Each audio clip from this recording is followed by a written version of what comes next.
The Witch, The Priestess, and The Cauldron, a podcast featuring Elvira Love and Phoenix LeFae, two out-of-the-room closet professional witches with over 70 years combined experience of making magic. This is a show on the LMC Radio Network. During each show, Elvira and Phoenix will help you create rituals, make spells, make potions, and much more besides. They'll spend time speaking about different goddesses from all over the world, paying attention to the ancient reverence of long-ago cultures and infusing it with a modern perspective. Elvira, Phoenix, take it away. Hello, everybody. We are live from PantheaCon. Again, we didn't try to do that or anything. It was totally last minute. Our enthusiasm is bubbling. Before we talk about anything else, I just want to say thank you. I've talked to so many amazing people already who listen to the show regularly and have been super nice and come up and introduce themselves, and that just, it's awesome. So it's nice to know that people are listening and you like us. We like being liked. Yeah. Right. Yeah. So it's been a journey to get here. We've had tons of rain and lots of excitement to get here. At least we did. We got a little bit later start than Phoenix and her crew. But then we got to sit in on something very exciting, which was Phoenix's presentation. Yeah. Would you like to say something about it? Sure. Good. So the PantheaCon starts on Friday, and this time the starting time was a little bit different. The opening ritual started at 11 a.m., and then you have a little bit of space until the first set of workshops begin. So at 1:30 are the first set of workshops, and there's about a dozen workshops at 1:30. And then at 3:30, about a dozen more. And it kind of goes on like that until 11 o'clock at night. So I presented in the first time slot, and it was on altars and shrines. Surprised because you have a book. I have a book called Hoodoo Altars and Shrines. So it's the first time slot. So I expected it to be me and my partner going on, and like two people, because it's the first time slot. Everyone's not here yet. People are still trying to check in, but we had over 40 people come, and it went really lovely and fun and smooth, and we all made travel altars. I like to do hands-on stuff, so I have all these little tins that I got, and so everyone got a little tin and then got to decorate it or, put tarot cards in it or beads and baubles, whatever, just to create sacred space to carry with you throughout the weekend. So that was pretty fun. And I attest to that because we got in and we were able to get here and be here for probably just about 30 minutes before you started doing your hands-on. So she did have a good audience here. This was really impressive. And they all sat in a circle, and she had her altar in the center, and she was just going to town. Well, like I do. Yeah, you do. Yeah. You do. But that was a really great experience because I'm not going to be able to spend time doing a lot of things for the next few hours that we're here because we came here specifically to set up and do this because of Phoenix's schedule, and we wanted to do our thing. And then I wound up in the vendor room, which is deadly but beautiful. Yeah. So on top of all of these magical delights of workshops and rituals and interesting things to go and learn and participate in, there's also a huge ballroom filled with vendors who are selling a myriad magical wares of all varieties. So it is there is lots to do and see and take in and participate with. So just amazing. I mean, there's people we wandered around, and obviously coming to the end of the year, there's the Mystic Fair that we participate in individually as readers and parts of that too out in Santa Rosa, California. So I was helping one of the promoters work on getting vendors. So, talking to people, and in the meantime, of course, I couldn't keep my hands off a few things. Well, sure. I mean, just I wound up with a goblet that has a fox on it because fox is my totem, and it was beautiful. It's a handcrafted pottery. I got a cup from the same place. Yes, Mine has mushrooms on it. Yes, well, this is the same lady, and then we wound up wandering around, and one of the vendors that supplies milk and honey, Stone Circle was there, Suzanne, and I was just playing with the stones, and they started talking to me, these little round disc stones, and I wound up with 3, and then I go, well, I'm not leaving them. They want to go home. And so she made the necklace, and then I paid for it, and of course, it was kind of I guess I'm having that too, So, and of course, we have Sacred Well that's here. Sacred Well is here. And Serpent's Kiss and is Serpent's here. Kiss is here. And we have the Mystic Dream is here. Yes. Yeah. And it's interesting. Now, the thing that really tripped me out is I think it's called ice cream. Yes, ice cream. Well, when my daughter wanted to graduate high school and we were getting ready for her prom, she wanted some very special things. And she had lived growing up with Princess Bride. Now, you understand, prom in the Midwest. Sure. This was what she wanted a custom-made dress, and she wanted a headpiece, and she wanted her shoes and the cape and all the rest of it. And the actual dress was very Renaissance. Sure. And this, of course, I keep wondering how she was going to walk into prom in the Midwest kind of a thing. But then she wanted a headpiece. And the people I bought the headpiece that custom made it for is Ice Cream. No, and they're here. They do cool stuff. And they do real cool stuff. Well, she never wore any of this to prom because she decided to walk out on her senior year and didn't graduate. She eventually did with her GED. She got married in it. Oh, sweet. So all the things I'm walking through and I see this, and I mean, I get to tear up, because it's like that was the one piece that she made sure because I made sure she kept all of it. Yeah. And her dad kept it safe. And when I got there and we were putting her, all together, I had the veil that I got married to my first husband in, which was very godfatherish, with the headpiece that was very big and long and fluffy. And we had that and put this beautiful headpiece on. And I'm like, so it kind of was a continuity point of reference. I got to actually meet the people that made the whole thing. Right. So, and then we got to see Amber Moon. Amber Moon is an interesting vendor. They carve not just in amber, but in bone, and they make these wonderful things. And a long time ago, when I had my store, I had a gentleman who was a wood carver, but he also carved in stone. And he's long since passed away, but it was very interesting. I was looking at these things, and I was remembering the products that we had in the store. And I mean, these are beautiful. And obviously I was very impressed by them. And I'm hoping, that they may make it out to the Mystic Fair. But I was like way a little bit out of my price range. But beautiful. I haven't made it to the vendor room yet. So you're filling me in on all the good places to go and check out. I did get a mug, but that's good. So most of the vendors are in this big ballroom, and then there's a little strip of hallway right outside where there are a few more vendors. Right. And that's where the pottery person is. So. Right. And then there's another person there that makes excellent drums. And I was very impressed with his drums and the things that he had. And I think, we also had willow wood. And there was Willow Root makes these incredible wands. And I mean, that was another thing. My ex-husband, who was the jeweler, also made these pewter wands, and with the glass and the pewter and everything. And I'm looking at these wands going, they're not the same, similar, but not the same. Again, I'm revisiting my history. Sure. It was just like, whoa. Yeah. So, nice. But it's touching in. So that was exciting. And then, of course, sitting and watching all the people start to come in. Right. With all the different, garb.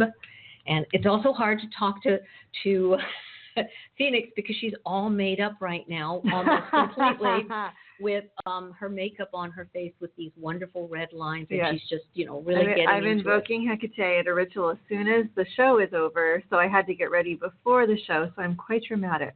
Yes, she is. Quite dramatic at the moment. Yes, she is. So we have someone here. Yay, I'm just going over. Okay, go for it. So part of the exciting thing about being at PantheaCon is all of the amazing witches that are here. So we wanted to steal some of them away and have them come and share what they are doing and what they're excited about with you. And the first lovely, amazing, talented witch that has joined us is Lasara Firefox. And she is the author of Jailbreaking the Goddess and many other things, but her newest book is Jailbreaking the Goddess, which is an awesome book. So we wanted to touch base with her, hear a little bit about the book and what you're doing here at PantheaCon. All right. Well, thank you for having me on the show. I'm very excited to see your graceful blood-stained face. Thank you. The blood of my enemies. That's right. Yeah, I'm excited to be here. Nice. Yeah.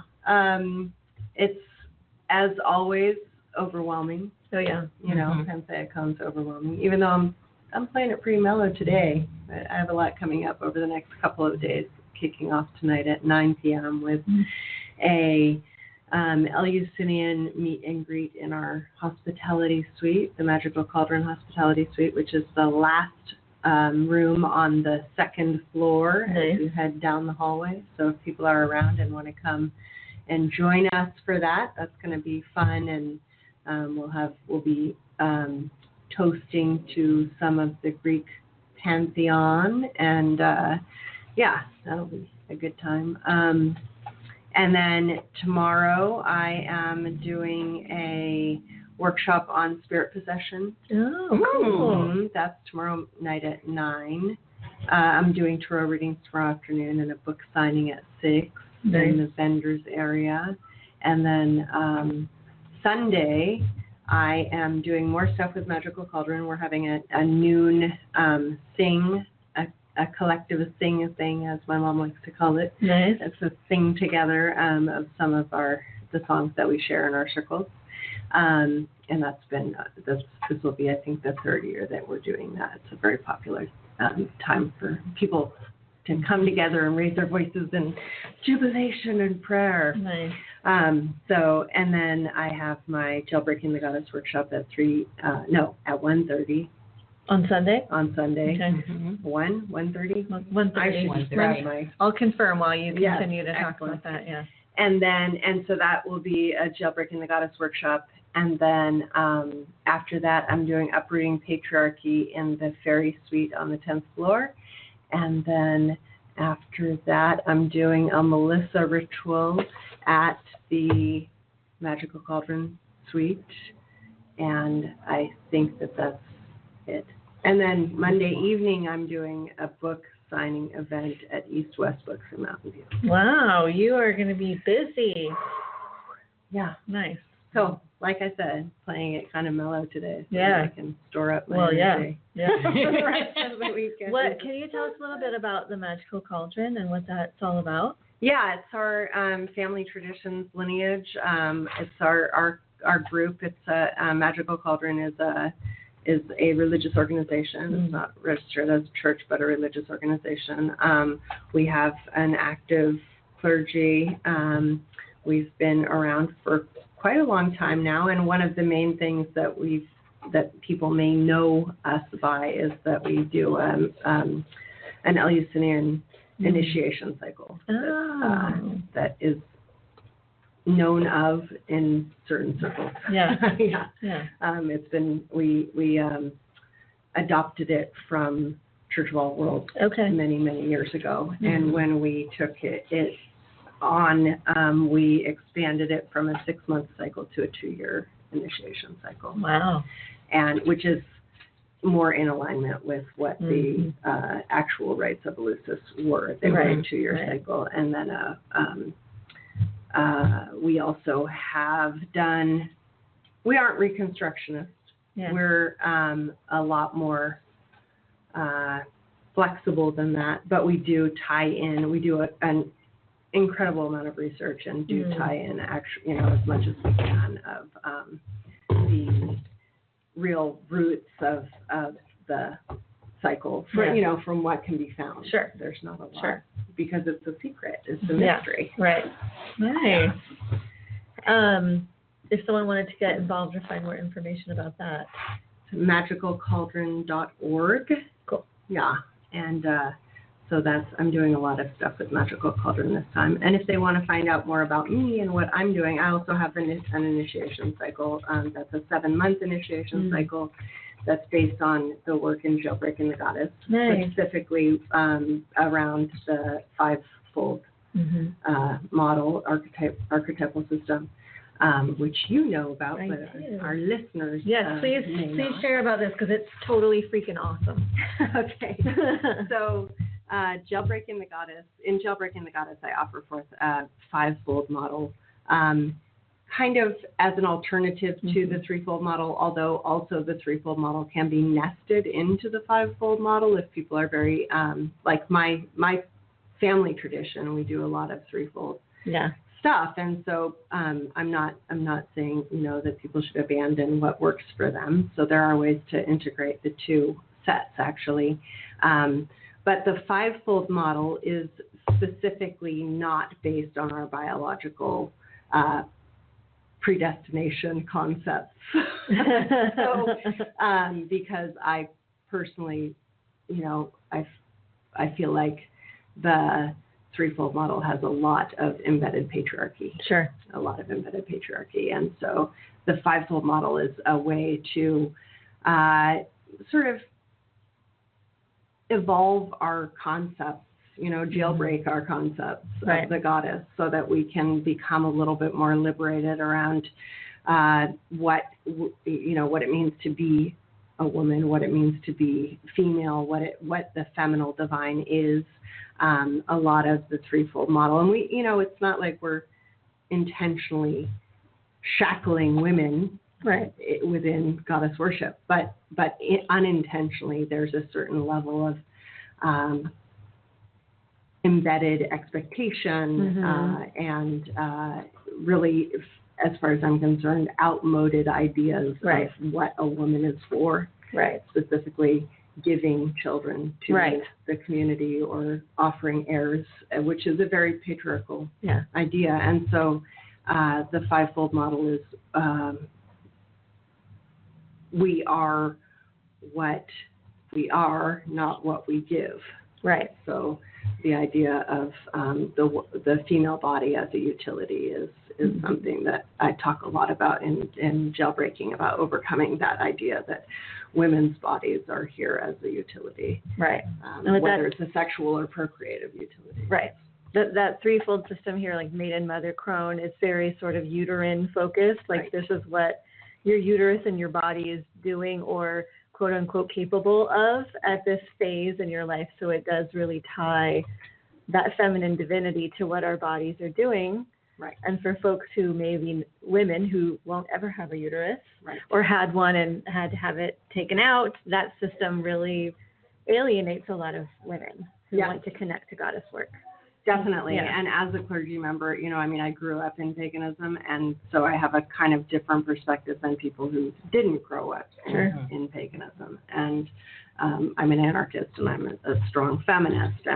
And for me, over the years, and I'm gender ambivalent, myself. So a lot of that strict binary doesn't work for me anyway.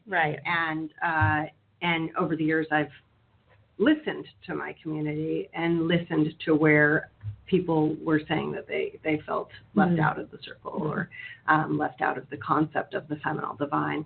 And this is Jailbreaking the Goddess is really an answer to a request, which was, how can we create a community that honors and includes all women, and not just the ones who are useful to the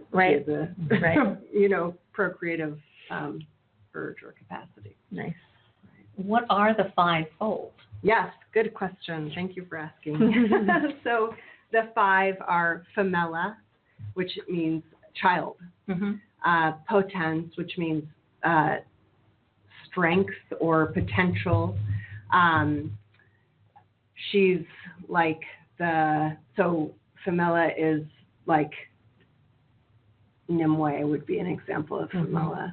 Potens is like, I think of potens like the fool in the tarot. She's like the hero's journey. She's that first step out on your own. It's that second stage of individuation where you're stepping away from your family and into stepping into your own sense of yourself. Teenhood. Yeah. Teen, young adult, high school, college, those kinds of things. And then we have creatrix. And I chose the word creatrix. All the names that I chose to use are Latin. I chose creatrix instead of like matrix or genetrix because both matrix and genetrix actually have uterine ties. Creatrix does not. Creatrix is creator, and that's anything from songwriter to writer to builder to creator of worlds or mythologies. She's that she who creates. Then we have sapientia. Sapientia means wisdom. It means knowledge. She's like the master of her art. She's a scientist, a mathematician, a judge, where potens is like the foot soldier. Sapientia is the general. As a martial in a martial arena, where creatrix is in her craft, sapientia is maybe teaching about it. Then we have antiqua, and antiqua means old woman, and she is the old woman. She's the witch at the Western Gate. She and I like to envision it as in a circle rather than in a linear way, because we have the child and Antiqua, Femella and Antiqua meeting up in that sense of, eternity and timelessness and the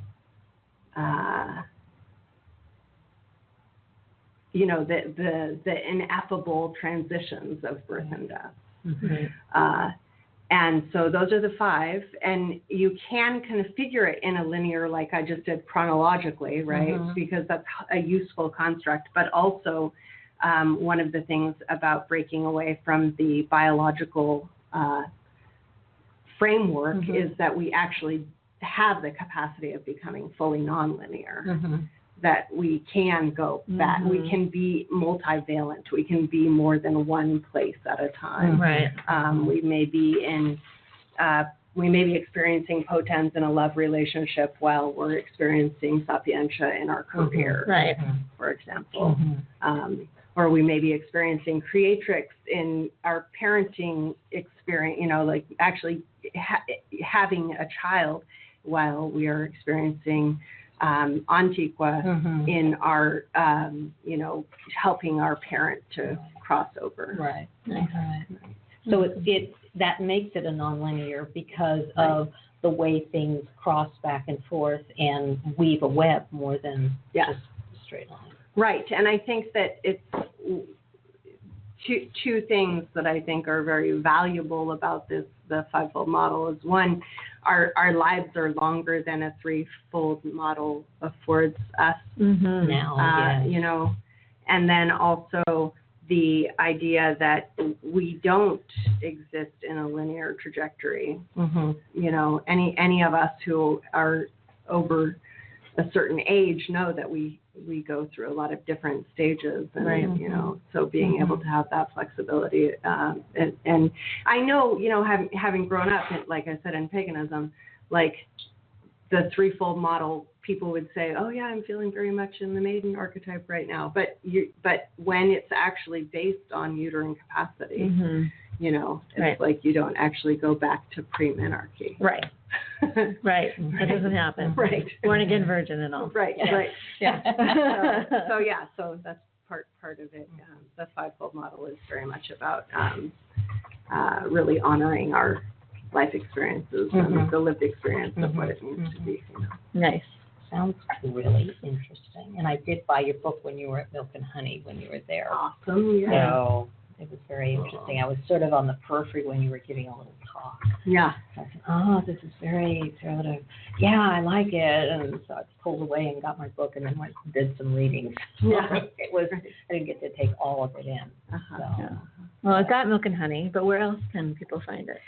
Well, if people are at PantheaCon, they can come to one of my workshops or events, and they can buy the book from me directly, and I will sign it for you if you so choose. People can find it at their local indie. If they don't have it in stock, just ask them to order it. You can find it at some of the major box stores. You can find it on Amazon. It's pretty widely available. Nice. So, and I also just self-published a companion workbook to Very cool. the book. So, and that's only available from me. Okay. And what's your website? It's LaSaraFirefoxAllen.com. Yeah. Thank you so much for joining us Yes. and sharing all the amazing things you're doing. Thank you. And I hope your next few days aren't too overwhelming. Me too.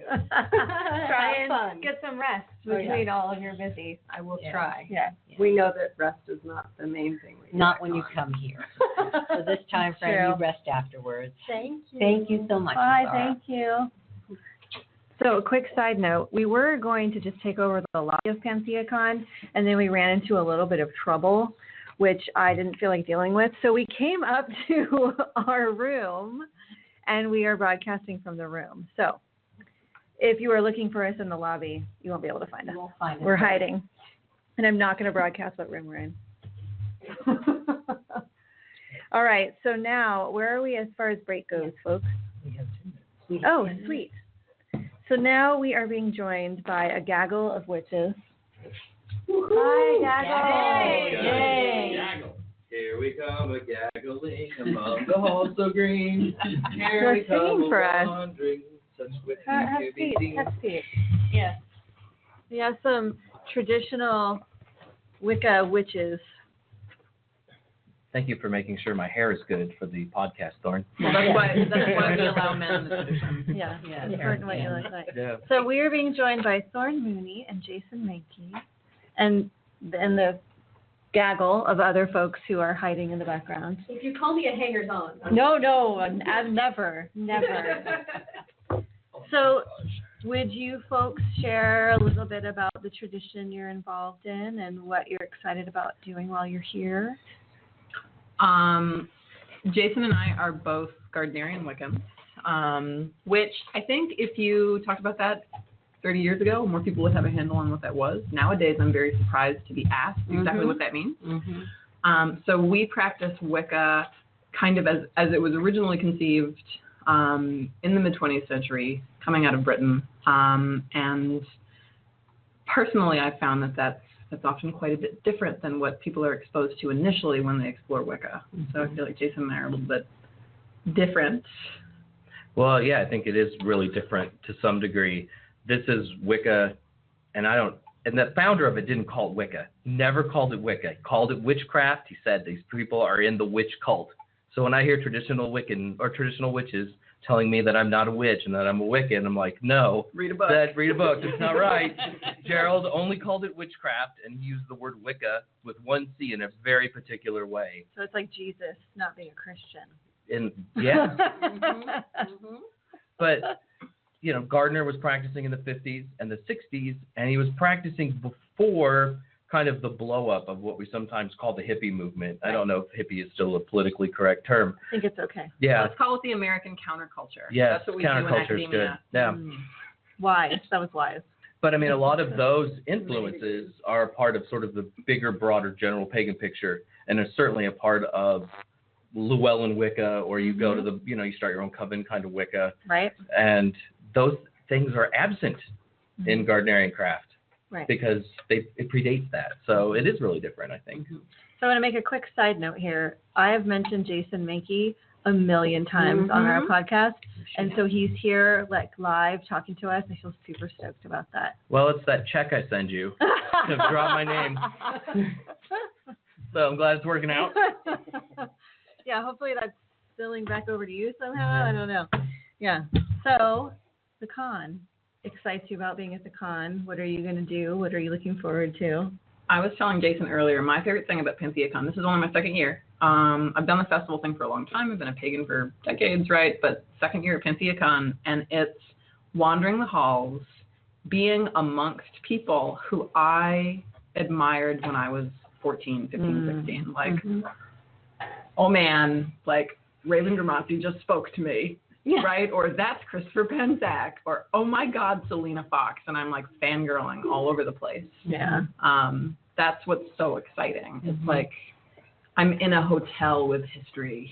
Though I will say, sometimes your beliefs about the people you idolize come crashing down. You know, I love Christopher Penczak too, but when he passed Vassal's chaps, you know, things were different.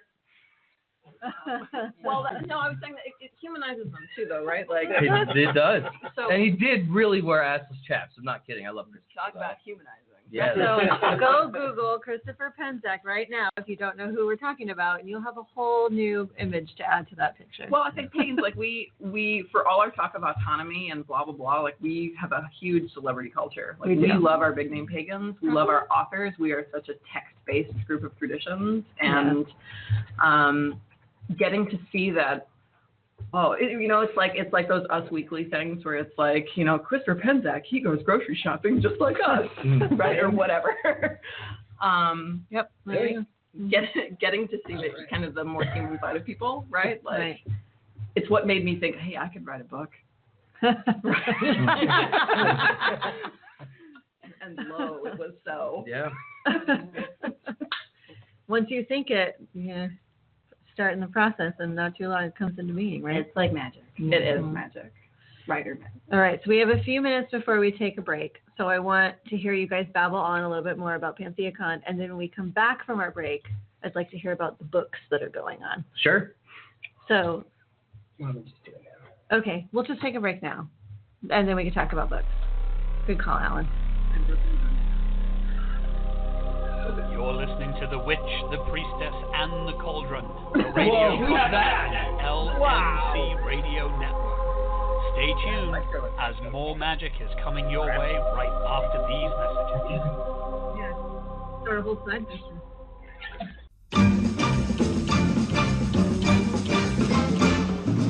The LMC Radio Network is a media alliance that brings you the best in hoodoo, conjure, witchcraft, rootwork, new thought, spiritualism, and pagan ways.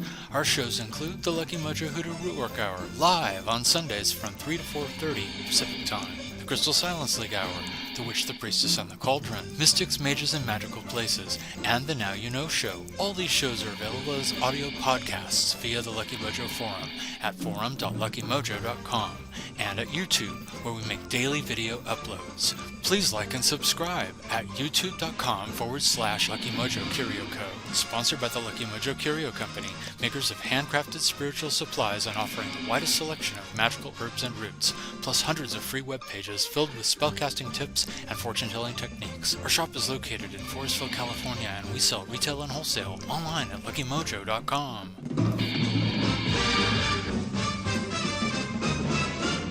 And we're back. Back.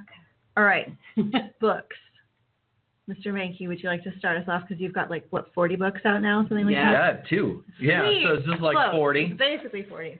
Last year, I wrote a book called The Witch's Athame, or The Witch's Athame, or The Witch's Athame. It depends on, or Athame, that's one of my favorites. Yeah. Witch's Athame, depending on where you live. Mm-hmm. I'm from the Midwest, is where I learned to say the word, so to me it is an Athame. Yes. On the West Coast, it is an Athame. Mm-hmm. Yep, they're wrong. And I beg your pardon. it's true. But if you all remember the show we did on the Athame, we referenced this book a lot. Yes, we did. Well, it is the authoritative book on the Athame because it's the only book ever written just on the Athame. There's so much good historical reference in it, though. That's what I appreciate. Because I've read some of the witches, blah, blah, blah. I won't mention anyone's specific books, but yours had way more historical context and reference than any of the others. Well, it's a series of books. There's The Witch's Cauldron, which is coming out soon by our friend Tempest, The Witch's Broom, Yep. The Witch's Wand, and then I've written too, The Athame and The Witch's Book of Shadows. I'm a history guy, so I want the history of those things in the books. So I probably spent a little more time on that than other people. That and the Athame, though, is kind of an interesting history because while the word Athame is relatively new, people have been using knives in ritual now, magical ritual, where they cast circles and call quarters for Jesus, 700 years at least. Sorry to invoke him. Dionysus, damn, 700 years. So, it has a long history even before witchcraft was a thing in the modern world. Right.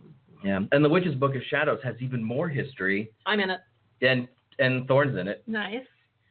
Mostly because you can't do anything with the Book of Shadows. Right. It's not like a tool you use in ritual other than to read. And the editor's like, no, everything has to be about the Book of Shadows. I'm like, but you can't do a damn thing with it. It's, really. Hit people with it. Yeah. You can prop altars with it. Yeah. Mm-hmm. Yeah. I should have had a chapter. Other uses for your Book of Shadows. Altar table wiggling, Book of Shadows. Mhm. Forget a serving plate, Book of Shadows. All kinds of things. Yeah. But so because of that, though, I got to do a lot of history. And one of the chapters I'm really proud of is a history of what I call the Book of Shadows out of the shadows. Mm-hmm. Because if you look at the history of witchcraft ritual, it used to be that you had to be an initiate to get the ritual. And then in 1971, that began to change with the publication of a certain book by a woman who was initiated over the telephone. And then, this is true. That's totally legit. Yeah, Lady Sheba, Jessie Wicker Bell. Okay, yes. She was initiated over the telephone by Michael Howard, who passed away just a couple years ago, and his high priestess. And then they sent her the BOS. And then as soon as they sent her the BOS, she sent it to Llewellyn. Wow. And there we had Lady Sheba's Book of Shadows. And until 1971, there was not a book, that here are the Sabbats, here's how to cast, here's casting the circle, here's calling the quarters. And it really sort of opened the floodgates. And then in the 70s, you had more books. In the 80s, you had more books. Yep. And now you can't go anywhere without finding a book of witch ritual online in bookstores. But it's a relatively recent thing. Yeah. And so I document all the dates, because I'm like that. And here are the different books, and this one is good, and this one is crappy. I let my opinion get, in there. Good. Yeah, but it's a lot of history. I think it's fun history. Nice. So is it mostly history? There's some other things in it. Any, secrets revealed? Oh, yeah, sure. In my article, yeah. Yeah. Totally give away everything. Nice. Good. Yeah, you can become a Gardnerian or Alexandrian just by reading this book. All of my people were initiated over the phone. I was initiated over the phone by Michael Howard. I just want to say that the last few sentences spoken were all bullshit. Please don't believe you can read that book and be officially initiated. There's no initiated happening over the phone. See, though, I'm a little more advanced than Thorn, though. We initiate over Skype. I was going to say that has to be the have next a Zoom step. meeting and just No. Yeah. That's live not in California. I wouldn't call it advanced. Ooh. Yeah, whatever, North Carolina. Best state ever. Yeah. We let everyone use the bathroom of their choice. We're Southerners. We do what we want anyway. It's probably true. All right, so Jason Mankey, where can people find your books? They're everywhere because it's a Llewellyn book, so at every major bookstore. All the better metaphysical shops who know how to stock things properly. There's always, one witch store that doesn't have my book or whatever, and it makes me sad. That was a personal shot, by the way, right towards me. There's some tears. Obviously you can get it online at places like Amazon and things. Right. Obviously. And Thorn has a book coming out soon. That's right. I do have a book coming out. Well, they have to not hate it first. They're not going to hate it. But I signed a contract, so it's done. Yes, and I have to turn it in a month. Nice. And it's mostly written, so it is a book that exists. So tell us about it. I'm writing a Seeker's Guide to Traditional Wicca because that is not a book that exists. And you'd think it would, but the major publishing houses, I've been complaining about this forever, the major publishing houses hadn't put anything out about the kind of Wicca that I practiced in decades. The most recent one that I thought of that was published by a major publishing house was Ellen Cannon Reed's Heart of Wicca, right? And that was almost 2 decades ago. So 2 decades ago. Holy crap, I'm old. Yeah, and then That makes me ancient. Thank you. and I was like, there's a market here because I know that these traditions, are growing.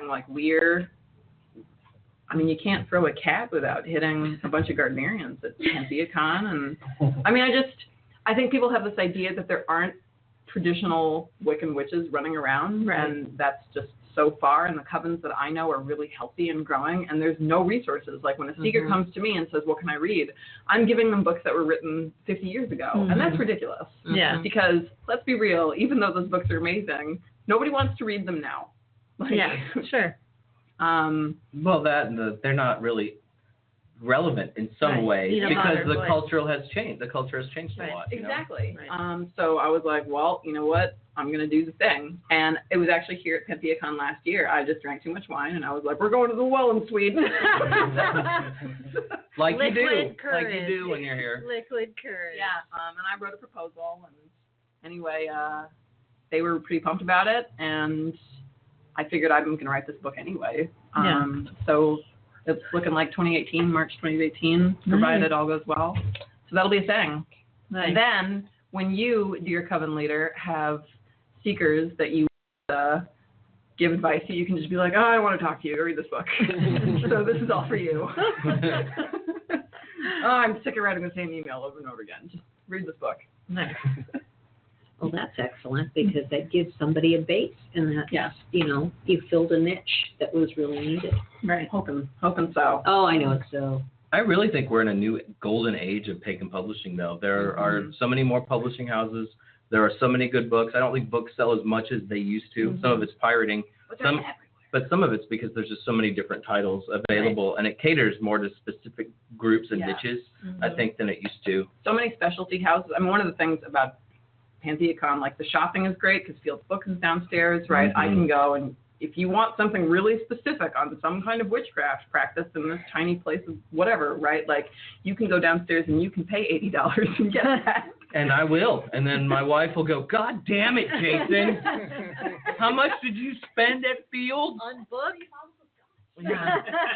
There's so much good stuff out there. And I was like, I wanted there to be something that was a little bit more widely available, mass-produced, and just there for your typical seeker at Barnes & Noble who's going, well, who's this Gerald Gardner dude? Right. Well, it seemed like for a minute there, pagan publishing was a little bit Wicca 101, super watered down and lightweight. Do you think that's changing? Well, actually, I think for a while it was anti-Wicca. I think we've kind of been in this phase where people are like, oh, Wiccans. Right. Right? And they're talking about a kind of Wicca that, like, they kind of manufactured after, the period that Jason and I are kind of operating from. So when people get really frustrated, like when I'm wandering around and I listen to people at PentheaCon complain about Wiccans, they're not even complaining about people who I recognize. Like what kind of Wicca are you guys like looking at that you're so like offended by it? Well, one of the things about Wicca too is I think that the real magic in Wicca happens in a coven situation. Not that being solitary is illegitimate, not at all. You can have great solitary practice, but it's like when we come together for the big Sabbat at the with the local pagan group, sometimes that can be great. And sometimes it's just really hard to write a good, effective ritual for 80 or 100 people or whatever it is. Yeah. Sometimes you just can't facilitate that magical experience that they want. But in a coven situation with 13 people or 9 people who work really well together and know the ins and outs of each other and the gods that they're working with, wow, that's where the magic is. But those people who are complaining don't go to those because we don't invite them to those. Right. Well, and I don't think they're interested in going. Well, and then showing up to events, and I love being told that I'm not a polytheist. Like, that's my favorite. Or that, like, I'm homophobic. Or I'm, right, like the things that people will say about me because I'm Wiccan, right? Like, having other people explain my tradition to me because they're offended by something that isn't even part of it. That's really fun. So a lot of folks, especially people who are just entering into this whole Wicca witchcraft thing, a lot of folks think they know what Wicca is. Can the two of you take a couple minutes and just give a little bit of, I know that's a huge question, but what is Wicca compared to what you read in a book? Because the Wicca is the secret tradition. It's there's a lineage. You don't just give out that information. So if I go buy a book and it tells me I do this self-blessing and now I'm a Wiccan, how is that different from the traditions you're practicing?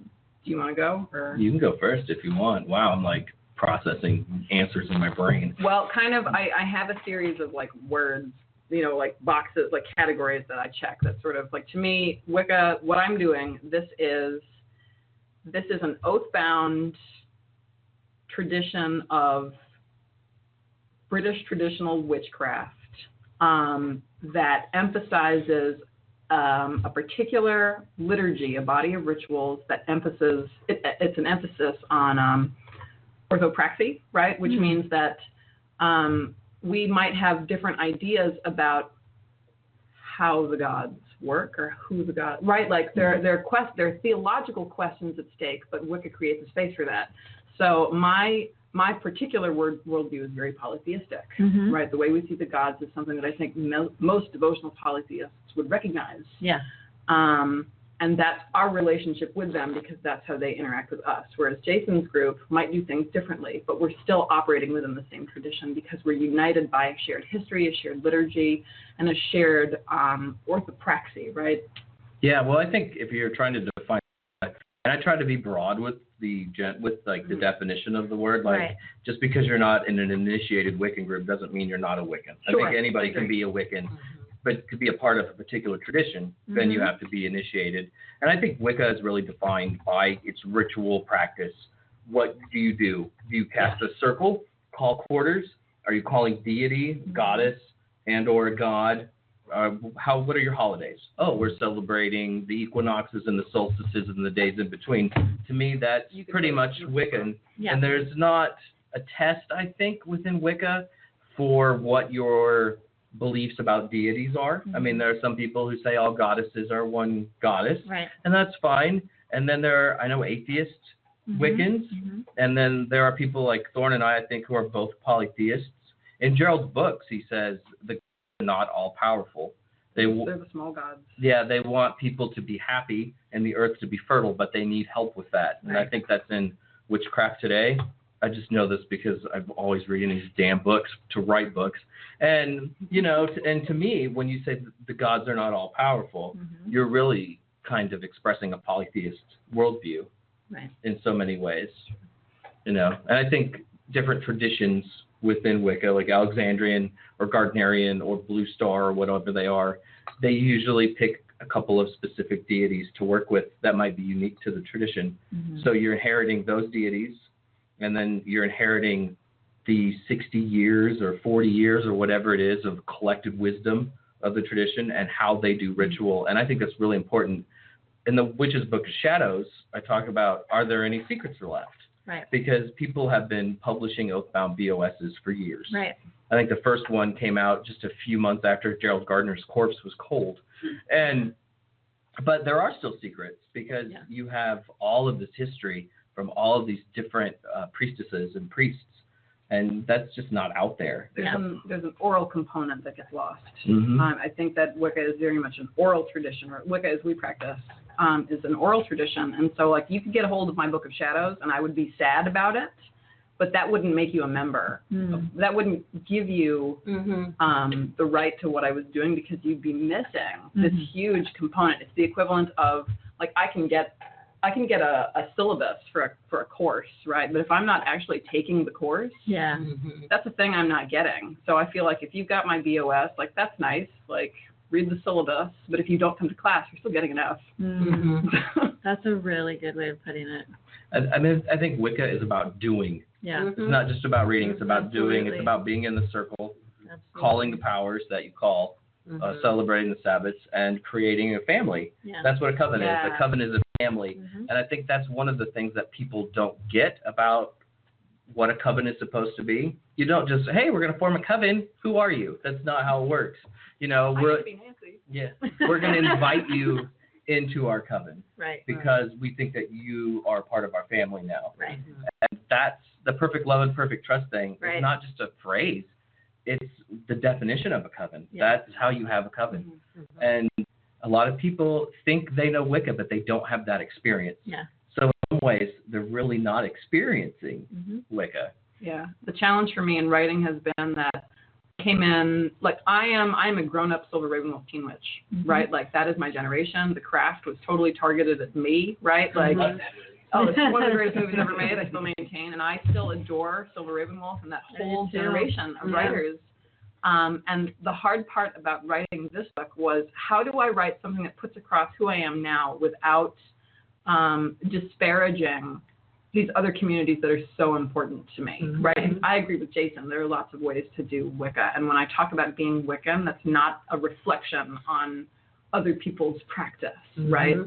But it is tricky being in those spaces where I've got people, you know, woo-splaining my tradition to me, who they don't, like, they stopped reading books in the early 2000s because they thought they knew everything. They moved on. We talk about growing out of Wicca. Like, that's a phrase that floats around. You know, I started with Wicca. Wicca's a good place to start. Those are my pagan training wheels. Right? No, but those are things that people say to us. So, and how do I write something that puts across this thing that I think is amazing without discrediting the stuff that's still so important to me and that's so important to other people? Because I do believe there are lots of ways to be Wiccan. Yeah, I mean, I have a Gardnerian coven, and then we have an eclectic coven, and both of them mean so much to my wife and I. One is not more important than the other. They're just different in a way, but I both think they're Wicca. They're both very British traditional witchcraft, and, you know, how we talk and sort of how we operate and how we do. But one of them does represent my more eclectic past. And I think that's important. That's kind of an innovator, I think, the eclectic path. Oh, yeah, you introduce new different things in there. And stuff. Sure. Well, and I think personally, like, all of us have, I think it's a very American thing to think that you have to check one box, like, what religion are you? Like, that's not a thing that happens in other places in the world. And I've always had toes in other spaces, and I'm part of other communities. And I'm part of heathen communities, right? So, like, right, being told that, like, well, Wiccans and heathens, blah, blah, blah, like, you guys can't be friends. Like, I'm sorry, like, how much time do you actually spend in my communities? Or that, like, oh, you can't hang out with polytheists because blah, blah, blah, and then being told what I believe. Like, that's nice. You know? I don't understand this obsession with erecting walls between our communities. We're already a small enough minority as far as the religious world goes. We don't need to be making more walls between ourselves. It's just silly to me. Being told that I'm not really a witch because I'm Wiccan, right? Or I hate that so much. Like, I'm sorry, did you just get your first copy of the Cochrane Letters? Wow, that's adorable. Who was an initiated Gardnerian, but we won't get into that. Oh, yeah. You want to talk history with me? Let's go. We'll do it. So where can folks connect with you or find out more about what you're up to, or what you have a website you want to put out there? You can find me on Patheos. I blog. My blog is called Oathbound. So if you go to Patheos and the pagan page, you can find me at Oathbound. I haven't written much in the last couple of months because I am killing myself on this book. My website is thornthewitch.com, and then you can also find me on YouTube. My username is Drawing Kenaz, like the rune. And but if you just Google Thorn Mooney, I'm like all over the internet, because there's so many witches in North Carolina. Those videos are amazing, too. I'm drunk in a lot of them. What do you do with these videos? I just ramble. Cool. Usually my cat is there. I'm just like, hey, guys, it's Thorn, and I missed you, so let's talk about my day. P.S. Witches. The Greeks used to say that wine was the truth serum. Well, I'm very honest. Yeah. So there you go. And what about you, Mr. Mankey? You can find me also at Patheos Pagan, which is a great site, despite what some people say.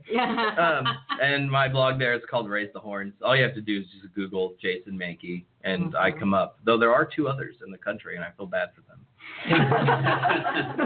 But I come up first, damn it. Well, there you go. Nice. There you go. Well, we really appreciate you coming Thank you. in. Thank you for Flattered. having us. Yeah, I was so flattered. Like, come and be on the show. Yeah, please. It's like putting down the single malt. Yeah. Yeah, nice. Well, she definitely talked a lot about you on the show of Baphomet. Yeah, so I and she kept saying, we'll get him on our show. Get this book. It's amazing. So, Wow. Yeah. We'll have to up your checks. Thank you. Yeah, hey, you know how it goes. Yeah. We try. So. Where am I? It's coming, honey. When the book comes out, we'll get you going. See what I can do. Thankfully, my wife works hard. Well, I think we want to go and thank you so much. Thank you for having us. Thank you. And we will. So we're not done. We have more PantheaCon fun for you. PantheaCon fun. Yeah. And we are just now bidding adieu. So we're moving around and switching the room around a bit. So now you can hear us awkwardly move things around. Yes. We're going to get Leon in next. Yay, we are. Yay. Oh, and I forgot to say, LaSarah was here earlier. Her book is amazing. It's a really great book. Yeah. Yeah. So thank you, and good luck with all that you do. Thank you. Take care. So many witches, so little time. I know. So we got roughly 20 minutes. Okay, so now we have the here. fabulous Guion, who's been part of our team in absentia. Yep. Guion, and he is presenting this weekend at PantheaCon. Oh. So we wanted to hear a little bit about what you're doing. So I love to sing and make noises. As you know, I make all kinds of noises. I love drumming. I love chanting. Mm-hmm. So I am co-collaborating this workshop with an amazing priestess and witch by the name of Shauna Aura Knight. And Shauna is all over the U.S. She's an incredible artist. She's a lecturer. She's a writer.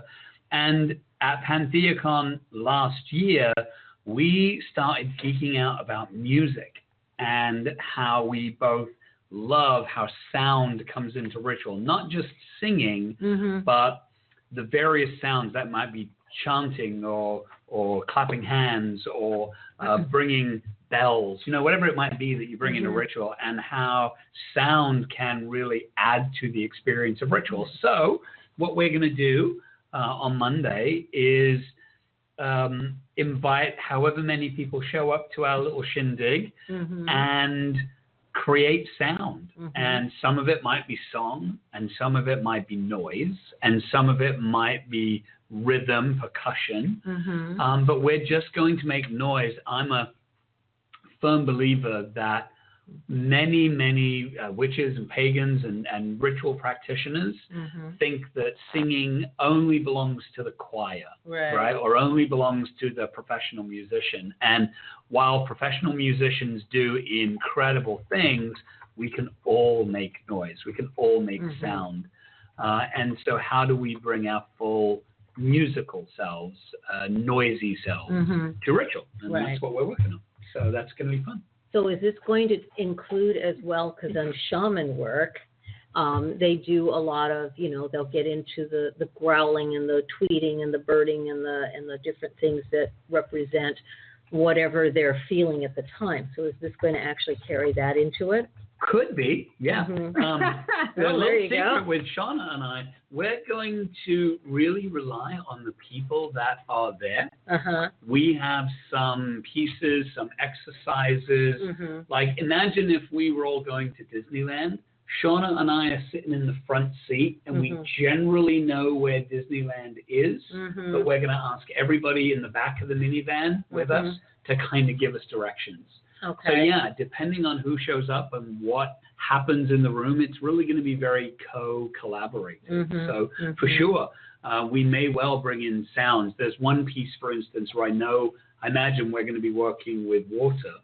And so there's a song that goes with that we might sing.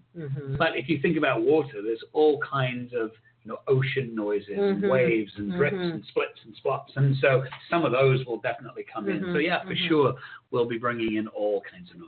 Right. Yeah. Well, that'll be interesting. Yeah. Well, you'll have to tell me how it goes, because obviously I'm not going to be here on Monday to do this, I am sad to say. But because I do like making noises. As a matter of fact, a lot of people that have worked with me know I tend to growl a lot if I'm upset or I'm dealing with people, so they'll wonder what's going on because I'm going, so, and then I take my rattle out and I do something. So he's doing whatever he's doing over there. I'm trying not to, I'm ignoring Alan right now. But so it looks like it's going to be something that's going to be innovative, but I think it's kind of interesting. You guys are bookends. She starts the work here at PantheaCon, and you close the energy, not totally, but I mean, you're on the other side, like a bookend. Yeah, which is kind of lovely. Yeah, it's really nice. So I get the entire conference to do all of the things that I love to do at PantheaCon, and then just have to remember to be in the ritual room at 9 o'clock on Monday morning. There you go. Otherwise, I'm pretty much free and breezy the rest of the time, which is lovely, and that's one of the things I love about PantheaCon. Yeah. Well, we've asked our other guests what they love about PantheaCon and what they're looking forward to doing, or yada yada. So, what is it? Tell us a little bit about what you like about being here and what you're looking forward to besides your workshop, of course. What else might you be looking forward to? Well, so this example has been used many times before. I look at Pantheacon as like a sampler plate. You know, when you go to a restaurant, you're not really sure what you want to eat, so you order the sampler plate. That's kind of like Pantheacon. So I practice, I'm initiated into 3 very different traditions. The reclaiming tradition of witchcraft is my home. I teach in that tradition. I priestess publicly in that tradition. I'll be at a public ritual in about an hour and a half. I love the reclaiming tradition. And I think the reclaiming tradition does some things better than any other tradition. Now, I'm also an initiated Gardnerian, so British traditional Wicca, like Thorne and Jason were talking about. So those rituals are done very differently. Not necessarily better, not just very different. And I also, one of the first traditions that I came to was a Druid tradition. So at Pantheacon, I can go and taste a Druid ritual. Earlier on today, I was at a fabulous ritual with the amazing Christopher Hughes, and half the ritual was in Welsh, which is, you know, that's my heritage. I'm from England and Wales, from Britain, and so to do a ritual in a language that my soul recognizes, that sings to me on a level very differently than spoken English, that's not something I get to do in the reclaiming tradition or even in British traditional Wicca. I can leave that ritual and then go to an amazing Oshun ritual, priestessed by folks perhaps in the African diaspora, and who dedicate themselves to that work and sit in and witness or maybe participate, depending on that kind of ritual, which is very different from anything that I might normally practice. And then there's panel discussions. There's lots of things up in the world today politically that affect pagans, that affect, you know, with the pagan community, we are a queer community. We are a community of color. We are a community of feminists and activists. And at this conference, there will be panel discussions that draw on all of those resources. And then my absolute favorite thing, and Thorne Mooney said something like that a little earlier, I love just bumping into people in this room where we're broadcasting from. We've had 100 years of witchcraft. We've had people that have been practicing for 5 years, 10 years, that have written books that practice this, practice that. And all over Pantheacon, there's 3,000 people here that all hold some different kind of tradition. And I have to say, one of my favorite Pantheacon, quite frankly, is drinking. Don't do a lot of drinking in a lot of rituals because, you know, we alter sacred space through the magic that we do. But being able to sit down, have a meal with somebody, have a nice glass of rum or scotch or whatever you do, go to a heathen suite with good friends and quaff brilliant homemade mead, toast the gods. That's what I love. The conversations that we have privately in the bar, in the restaurant. For me, that's what I love about Pantheacon. It sounds like the beginning of a joke. You know, it's like a priest, a witch, and a heathen sit down at a bar. That's exactly what Pantheacon is about. It's all of the traditions coming together, sharing their wisdom and their knowledge and their generosity and their passion and their arguments and their debates, all of that. All in one place. And I love that. So that's awesome. Pantheacon. And also the drinking. Well, the drinking, I can gather that. That's a good way to, what you were talking about, it's kind of loosening, bringing truth out. Exactly. So where can people catch up with you? So I have a couple different places people can catch up with me. At Pantheacon, I will be at the Reclaiming Ritual in about less than an hour. So a little public priestess and the workshop on Monday morning here at PantheaCon. You can also find me at Patheos Pagan. I co-write a blog there with Phoenix, and it is called The Witches Next Door. I also write my own blog and have my own website at Witches and Pagans, and that is called To Be a Witch. And then I am a very fortunate person to be a busy witch. Over the next several months, I will be teaching in Vacaville, California. I'll be teaching in Sebastopol, California. I'll be teaching in Baltimore. And I'll be teaching in Pennsylvania.